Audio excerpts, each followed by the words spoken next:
Sa mga bagay na yan, dapat naman talaga ay tumaan sa proseso.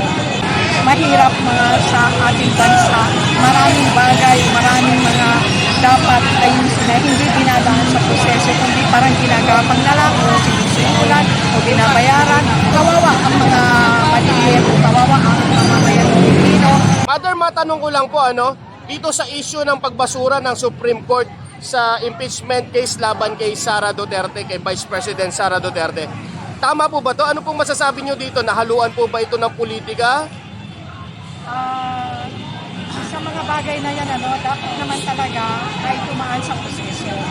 At kaya nang parang mahirap mga sa ating bansa, maraming bagay, maraming mga dapat ayusin na hindi dinadaan sa proseso, kundi parang ginagapang na lang o sinusulan o binabayaran dahil mapera sila o ano sila.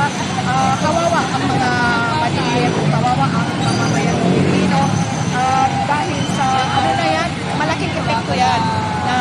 Kasi maraming naniniwala na maraming kasalanan si Sara, marami siyang marami siyang ginawa hindi tama, katulad ng mga tinatago niya mga fans o hindi malamat kung sa maganda talaga maimbestiga. So para sa inyo po, dapat ituloy itong impeachment trial? Dapat na rin talaga.